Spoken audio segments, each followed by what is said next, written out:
جن لوگوں کو مائیگرین ہوتا ہے ان کے لیے کپنگ مفید ہے کہ وہ خون نکال لیتے ہیں تو اس سے مائیگرین میں فائدہ ہوتا ہے.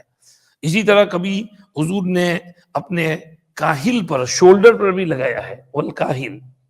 اور جو جوائنٹس ہیں جیسے نی پین ہے تو اس میں بھی کپنگ سے فائدہ ہوتا ہے. اسی طرح کمر کے اوپر جو ہے اس سے بھی فائدہ ہوتا ہے.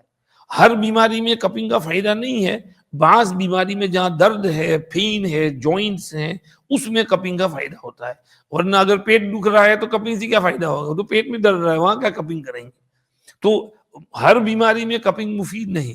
دوسری بات یہ کہ کپنگ جو ہے وہ دائمی نہیں، ٹیمپرری ہے، اس کو 6 مہینے سال تک چلتا ہے، کیونکہ اس میں وہ خون جم جاتا ہے نا اندر، وہ وینز کو بلاک کرتا ہے، تو وہ فاسد خون نکال لیتے ہیں تو وہ وینز اوپن ہو جاتے ہیں، تو بلڈ سرکولیشن تیز ہو جاتا ہے، تو اس سے وہ درد چلا جاتا ہے. تو وہ پھر جب وہ خون جمع ہو جاتا ہے پھر کرنا پڑتا ہے کپنگ. تو اس کو سال میں ایک آدھ دفعے کر لیا کریں تو اس سے فائدہ ہوتا ہے. یہ کپنگ کا سمجھیے کہ کانسیپٹ ہے. آج کل بھی بہت سے فٹ بالر بھی کپنگ کراتے ہیں کیونکہ اس سے وہ انجری جو ہے وہ جلدی ٹھیک ہو جاتی ہے. تو اس میں بھی بعض انجریز کے اندر میں کپنگ بھی کراتے ہیں، اس سے ان کو فائدہ ہوتا ہے.